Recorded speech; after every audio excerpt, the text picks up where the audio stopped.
On her journey to find the perfect guide, someone who would guide her back to her wisdom, Eliška realized that she is the guide. She is the Cacao ceremonialist and a guide for women. Welcome to the Soul Talks with Misha, the podcast about spirituality blended into the modern life, about the feminine success, transformation, and so much more. Today I have with me here Eliška Kunt, and Eliška, as I said, is a guide for women. She's also a mother of 2 kids. She is a businesswoman, if I may say so. She plays so many roles. And I'm so blessed that she's here with me today. So welcome, Eliška. Hello everyone, thank you Misha for having me today. I'm happy to share my story. It's actually been 5 to 6 years from now, so I feel that's a good point to really open up about my story and share it with the world. That's lovely. So it's actually a really long time. It's amazing. So what is the story? Or because your start to transform life and you started with the personal growth, if I remember correctly, with your second maternity. When you had your second child, you were living abroad in Germany. I understood that was the moment when you stepped into your growth journey, spiritual journey, coming back to yourself. So how? Why? Was it challenging or what happened? Why not with the first kid? Why with the second kid? Yes, the second time was real challenging to me because when I had my first child, it was still during my studies. So I really had the feeling that I have my life. It was my studies. I still had my friends, and then I have the baby, which I was taking care about with my husband, and we really could split all the work, and it was working really nicely. But with the second child, it was actually during the COVID pandemic, so that was real challenging because we couldn't travel back to the Czech Republic to see our family, so we felt really stuck there. And actually my husband continued going to work. So we had a little apartment. We decided that's better so he can concentrate on his work, and I stayed at home with a 2 years old and a newborn, and that was really hard. Yes, so that was the time where I started to had thoughts like, am I doing this right?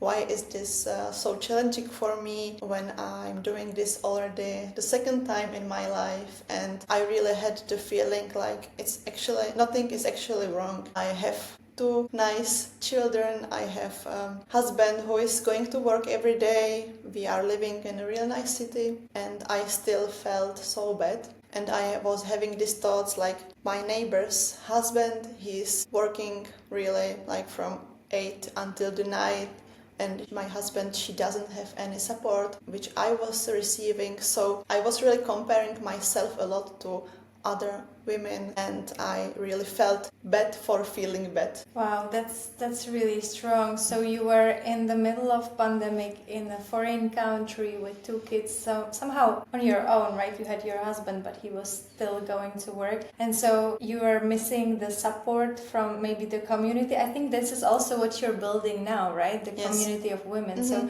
do you see the importance of community high? Yes. And why do you think it is that way? Definitely, for me, community is something really important in my life. When I became mother for the first time, as I mentioned, I was still studying, and at the university there was a really nice community of moms, and we were meeting every week, and I felt really connected to them because as I had my first child with 24 years old, I was first between my friends, so I really felt connected to those girls or women in the university who were really living the same story as I was, and that was really nice to have these connections.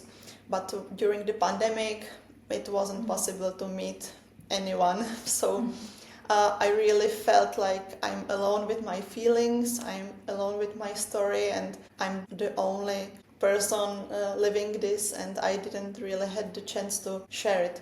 Also, I was afraid to share my feelings because there is a lot of shame with connected to motherhood. You have this feeling you are not doing it right. You will somehow damage your children by having this feeling because they are supposed to have a happy mother and they really didn't. So I was really suppressing these feelings as I thought I can't really live them loudly because the other women or maybe my mom or my aunt, they would tell me like, we could manage and you can't. What's wrong with you? So I was really afraid of this reaction. I can understand it very well, and I think especially in our culture, in the Czech culture, it's very there is still some stigma around how you feel and the mental health and what you said. It's also what my family says very often, like, yeah, we managed back then, so why don't you manage? Yes. But it's just we are more open. I think nowadays we can actually talk about how we feel, and I think we're changing it through us. We are changing the world. But so what was the moment that you decided to speak up and that ask for help? And what was the border when you were like, okay, this is enough, I need to ask for help, even if I feel ashamed? Yes. So I experienced some panic attacks, which was really I would say powerful experience because I was somehow driven by all the emotions which were like coming up at one point, at one moment. I really wasn't in control, which was scary to me. So as I experienced few of these panic attacks, I felt like I need to do something. I can't allow this to control me because I felt really down, I felt afraid, and I also feared that by this intensity of the feelings I would need someone to support me, which I didn't during the everyday's life with kids. So I actually think kids are great motivation because you are really in charge of them and you want the best for them. So I thought like I need to do something to really help myself. So that was the point. Thank you for sharing. It's very powerful, Eliška, and I think it's amazing that you realize that you have to put yourself first, actually, that you need to nourish yourself and nurture yourself and ask for help and to be okay so that your kids are okay. And you didn't try to blame someone else, you didn't try to victimize it. So I think it's very brave, actually. So what did you do? Who did you ask for help? What was it? Googling a meditation? Was it calling someone? Maybe was it already the time of cacao, or maybe not?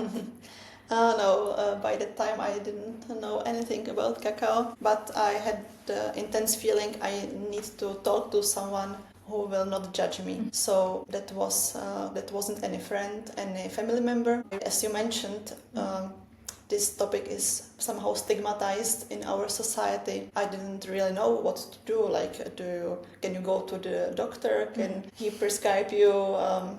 I don't know, any consultations or what should you really do with this kind of problem you are open to solve. So by the time I'm really happy we had already Instagram, and I was trying to follow some tips for mental health. Also I was following some other women sharing their stories, and I really connected with one coach. That's our dear friend Aneta, and she is also mom. So I really felt if I'm feeling this, another mom really also needs to feel the same. So the secure way would be to connect to another woman who is also a mom. So she was offering coaching sessions by then. So I really felt like this would be my chance. So I wrote her, and in a few days we connected for our first session, and it was already a relief that I had someone who would be there for me just to listen and help me with all this stuff. Yes, it's interesting what you said, that sometimes we don't even know who to call. It reminds me the moment when I went through burnout and when I sort of collapsed in the middle of the day, and I also didn't know what to do, and I was thinking, well, shall I call someone? Shall I call the doctor? Shall I go to the hospital? Or what is it, right? So I actually called my friend and she told me to call my doctor. Okay. But I really believe that this is the message for you guys. Just ask someone for help, anyone really. And I think now there is more and more information. Instagram, social media can be a really great source as well. And also, can I add something? Yeah. By that time, I didn't really know it was panic attacks going on, because I had this like feeling, and I was asking myself, is it depression? Because I didn't know really much about mental health, so I was thinking maybe it's just experiencing after giving birth this kind of afterbirth depression maybe. So I really remember I was texting my friend who is actually a psychologist and asking her like, I'm experiencing these attacks, I don't know what it is, could it be this postpartum depression?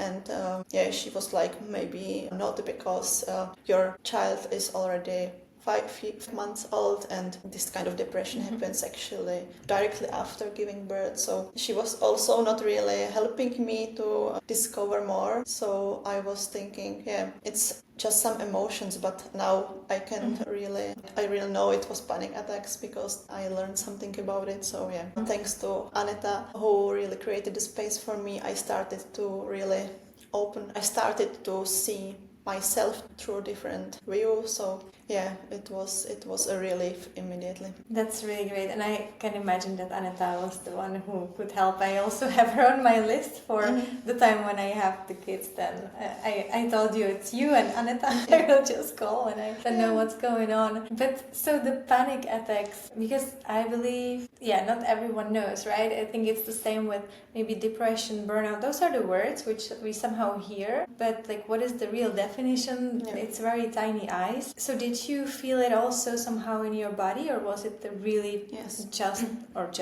was it the mental health state, or was it also in your body somehow visible? It was definitely feeling in the body. Mostly it was triggered by something, for example, my husband leaving for work or a visit by the grandparents. It was moments where I felt I actually need to have everything under control, but at the same time I knew I don't have anything under control because I can't control such strong feelings. So it was actually fear, then lack of control, and all of these emotions were like starting to come up at the same time, and that felt like I can't breathe. So that was really a sensation in my chest. So I really could feel everything like at my lungs area. So I really had fear, or I really feared that I can't breathe at the moment. So that was really overwhelming. And also when the panic attack starts, you really like feel like you are dying because you can't really breathe calmly, and then you go like starting like ventilating. Ventilating, and the body really doesn't need what to do. So you somehow in slow motion watch your body doing some emergency state. So it's really strange because you can't control anything. The body is just reacting, and that feels really bad because you really don't know what is happening. And when I experienced it a few times, I said to myself like, don't want to experience this anymore because it's really not nice. I can imagine. Thank you for sharing that so openly, Eliška, because I can imagine it's not easy to open up about this topic also like publicly, but why we do it is just to help everyone out there who doesn't have this knowledge. To normalize it, because my first reaction was I was afraid what's happening, and if I would know something like this could happen, and it's something triggered by feelings, and it's something triggered by your not physical state,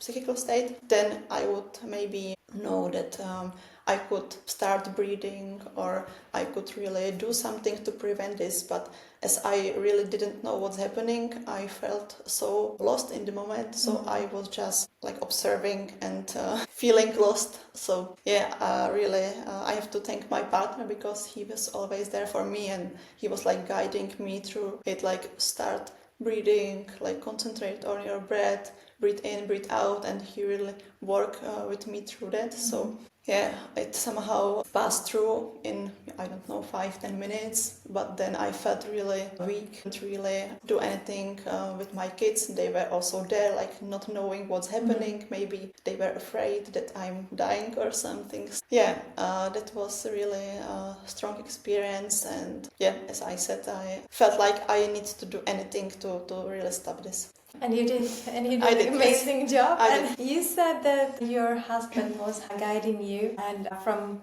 what I know about him, I believe he's still a big supporter and guiding. You're helping each other. You're on the journey together, which is true. so inspiring. And so you had Aneta as a coach, a guide. You had your husband, but then you are now the guide as well. So what was the moment? What was the next step after you calmed down the panic attacks? You stepped into the journey. What was the next milestone? The next milestone was really discovering myself through this self-growth journey. Aneta, she was working a lot with the subconsciousness, so we were discovering the relationship with my inner child, with my inner, also really learning about the relationship I had to myself, to my parents. And this is really basic you need to go through probably in every coaching. So yeah, we were really looking at my life setup, and yes, what was the most important thing I discovered actually, that I am really I had really great grades in the school, and I was always like driven by success and my body, and I learned that when I will behave I will get what I need, because then parents or grandparents will be happy that I am so successful, and they will give me all the love and all the presents, everything I need. So I really was working this way during the school, during the university. But then in the state when I became mother myself, I couldn't do it anymore, because it's not like life's not working that way. It's not like you wake up, you do all the tasks, then you get about it, and then you go to sleep.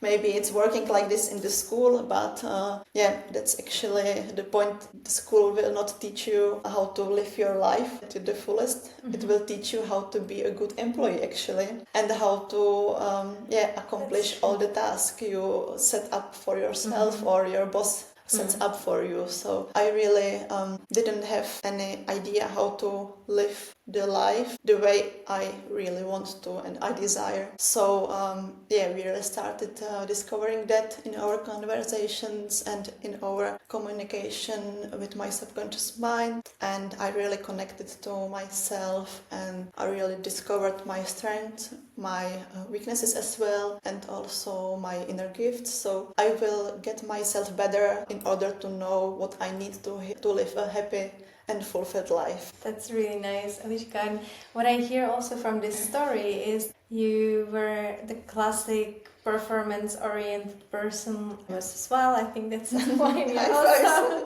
close. We were all there. I also had like the best grades. Yeah, we both studied abroad. Right? Yeah, crazy. We made our parents proud. We made it.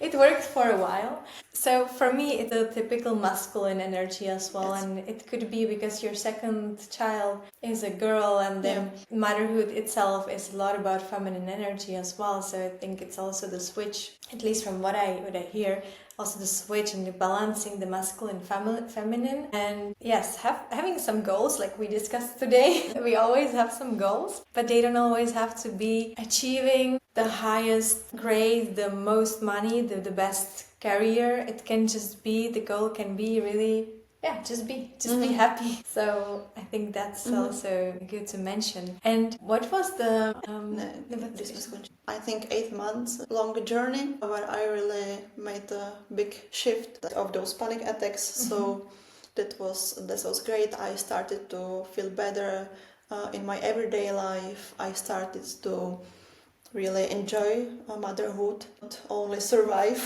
I really made a routine for myself, how to take care of myself, and all those steps to prevent next burnout or some other problems. So I felt really stabilized, and I felt this way I can really live a happy life. And also important to mention is that I shared all of this journey with my partner, who was skeptical at the first point, but as we are together for a long time already, we really talk a lot, we really explain our feelings to each other, and it is important for us to really connect on a deep level. So as I was talking about all of these experiences, maybe spiritual experiences, he was starting open up, and we were thinking maybe it would be nice to go to a retreat together, so we both can experience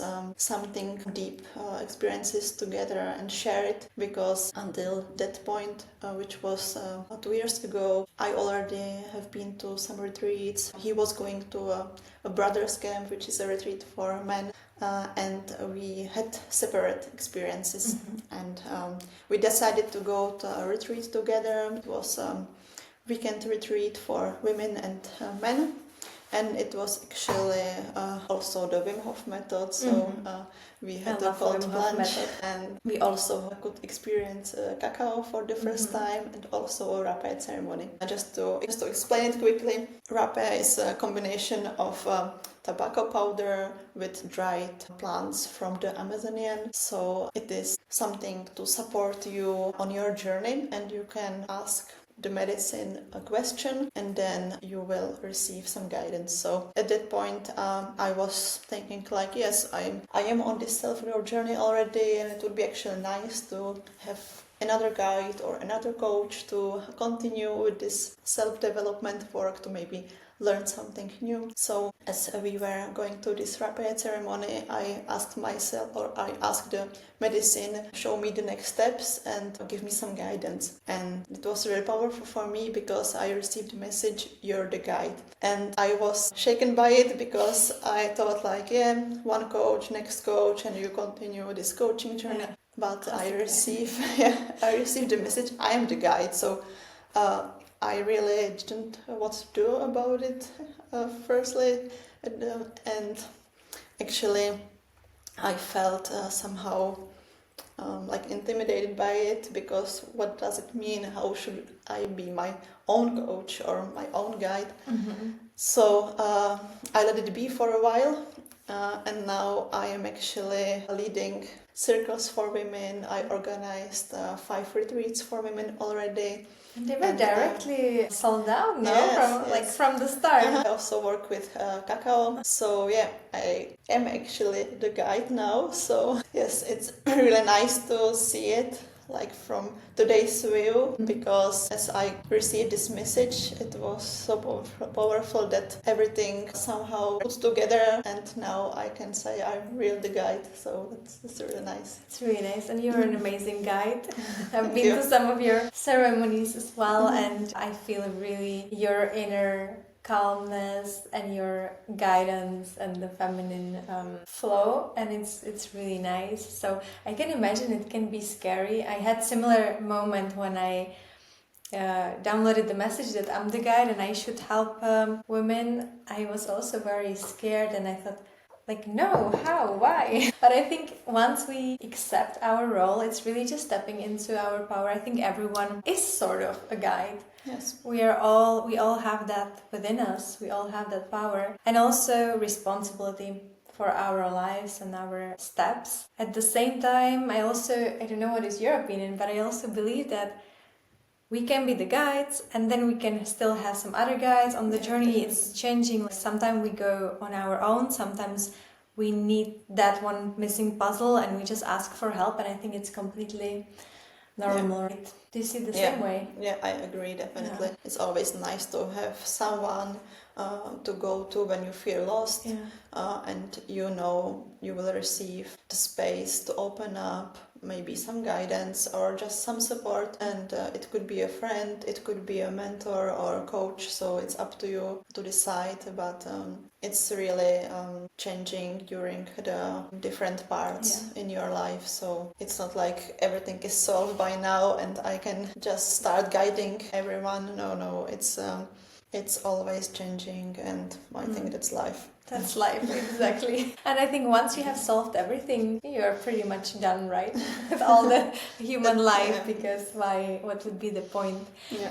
But, okay, so cacao. Tell me about cacao. It's such a pity that we cannot drink it all together with our audience. Sorry, guys. Maybe you can have a drink of cacao. Yeah, I really really started working with cacao, discovered it at this retreat I mentioned, and then also through my dear friend Veronica. She is really living in her feminine energy, and she was a real inspiration for me because as we were discussing, I was living actually more in the masculine energy, like achieving goals, to-do lists. And my friend, she was really living the feminine way. That means for me that she was really living up to her cycle. When she felt like she needs to slow down, she really prepared a little ceremony for her and her daughters. She went to the nature to nourish herself and really connect deeply or on a deep level with the mother. I really adored her and also respected her for this way because it wasn't familiar for me, and I feel such inspired by this kind of living the feminine way because I felt somehow it should be like this. We as women should have the space for ourselves, should have the space to connect to nature, really should live up to our cycles and not always like trying to keep up with the men and achieve more and faster. So I was really inspired by my friend, and she was drinking cacao on a regular basis, and she invited me several times to join her. So I really enjoyed these experiences, and I really felt that cacao is helping you to come from the mind to your body, which means it somehow calms the mind or the conscious mind, so you don't really think all the time or trying to really think of the answers you are answering. It's more like you are feeling first and then you are describing these feelings. So it was a new experience for me to feel this way, and I really felt that my mind is somehow programmed to behave in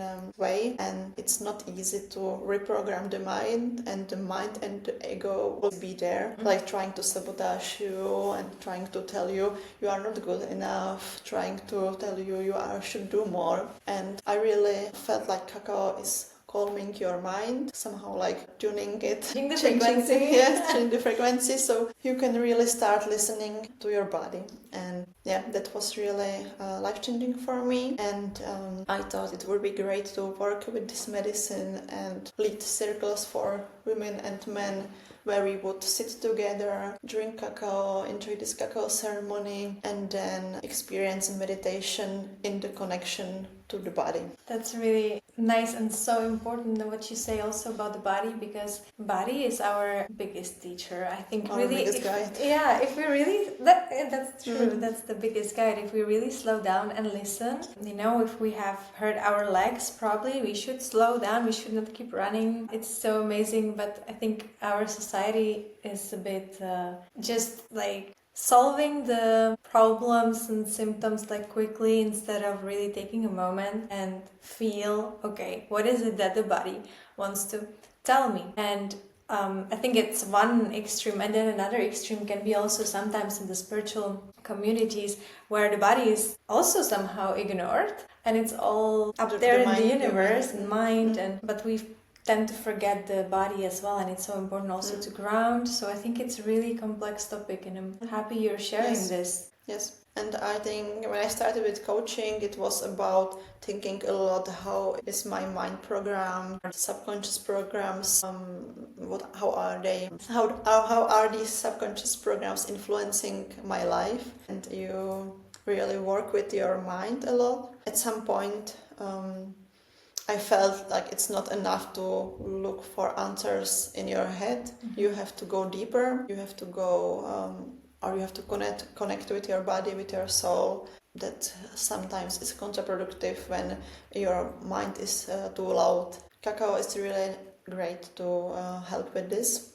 When you drink cacao, you really feel this warmth, and you really feel this heart space like opening up, and really it's a big shift. So yeah, I really like working with this medicine. I can feel it on you when I'm with you and drink the cacao. And you have a favorite saying about the cacao? You told me that what you like about the cacao is that it opens the door but it doesn't push you in or something, right? Yes, yeah, I heard a sentence in a podcast with Keith Cacao. That's a man from the US who lives in Guatemala and who was really driven there through the spirit of the cacao. So I felt really inspired by this sentence. Because what does it mean? It tells us that cacao is not doing anything with you. It just opens the door for you to step in. So sometimes when you go to a cacao ceremony or guided meditation,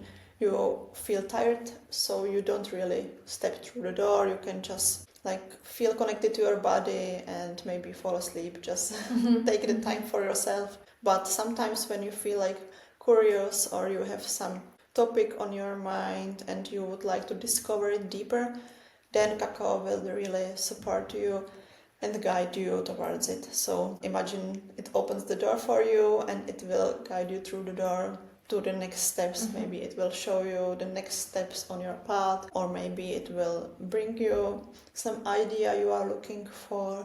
And I really like that. It's really up to you how to work with cacao. So you choose the level, how far you want to go, unlike with other plant medicines, maybe, right? It's I would say the softest plant medicine, like the feminine, because it's working for you, to open yourself, and it's really mild. So you don't have to be afraid to have some psychedelic experience. No, the cacao is really, it's like the, you would say mama cacao. So it's like love in a mug. When you said it, I imagined that the cacao is just hugging me and supporting you and guiding you. And that's really something we need in our everyday life. Because as we mentioned, we are rushing through the to-do lists, and sometimes we just need to slow down, connect to the earth, to the nature, and acknowledge ourselves, connect to other people. And I really love these conscious connections because as we created it on our last session as well, it was something really magical. All the women felt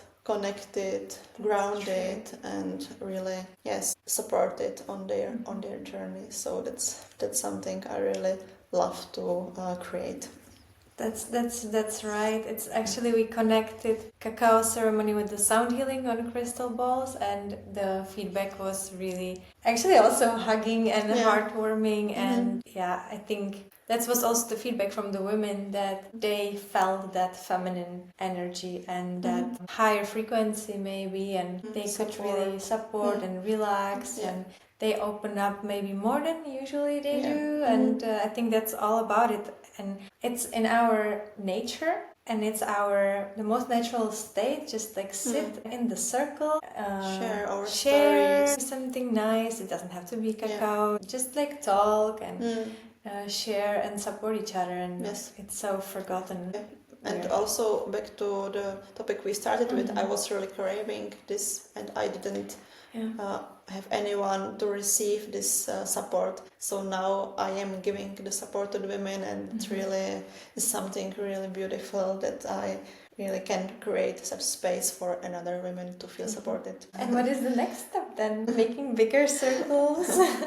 Oh, not really, because I love when we meet in a small group, because then it's enough time to share the personal stories. So that's really amazing. So I think I will stay with it for a while and really enjoy the connections and see what will come then. That's completing the goal of just keep the life as is and enjoy what is there, right? Okay, Eliška, is there something more which you would like to share with us? Any message which you think was still forgotten and you want to share it here? Yes, I would like to say that all the emotions should be welcomed, are actually good, and if something doesn't feel great, it is maybe teaching us something, or it's bringing some message. And so just stay open to all the emotions. Don't tell yourself I don't have any reason to feel like this, because if you are feeling it, there is a reason. And just discover what's behind there and what's behind it, and just stay curious, and that's I think important to stay in connection with these emotions, because the worst we can do is like abandon the emotions and suppress them, because then it might come up as a panic attack, depression. Yeah. So don't ignore your emotions, the nice one and also the not so nice one, but they are bringing some message, so listen to it. Part of the life, and it also reminds me, I realized lately that in my family and probably many of other families too, that I remember I was at home for Christmas and I was crying because something happened in the family, and the first reaction was from my aunt actually, oh, but don't cry, it's okay. And I said, no, but I need to cry, I want to cry. And I think really just feel your emotion, just let it go through. Don't keep it in the body or not allow it to yourself. It takes courage. It really does. True. It's not easy, but it's definitely worth it, at least for our children, because then we are breaking these cycles, and we are showing our kids that it's okay to feel anything you feel, to cry, to laugh. It's life. So we actually show them it's welcomed, all of this, and that's life in its fullest. Yeah, that's true. It's feel all the emotions, go with the flow. Don't just fulfill the to-do lists, but really go out there, live, maybe slow down, go to the nature or go to dance or enjoy the present moment. And actually I still enjoy doing to-do list and tasks, but from a different point now. Yeah, it's conscious, and I know I am doing it because I like my work tasks, and I'm not doing it to get all this acknowledgement from outside. Outside, it's more like I'm in connection with myself and I'm in charge. So and there's also the balance, right? The feminine, the masculine. We need both. We need also, both. If we are on the other extreme, just like sitting in the lotus 24/7, that's also not serving us. Serving us, exactly. All right. So thank you so much, Eliška, for being here. If you liked what we talked about and you want more information, you want to connect with Eliška or myself, you can find our contacts down there in the description. You will find there our Instagrams. And yes, also if you enjoyed this particular podcast, you can give us subscribe. It will help us a lot so we can create even more for you. And thank you so much, Eliška, for being here. Anything else you want to share? Last message? Or we just say bye? If you have any comments, feel free to share with us your experience. It would be our pleasure to discover more about your stories. Yeah, that's true. Do that. Comment and talk to us. Okay, bye, and until next time. Bye.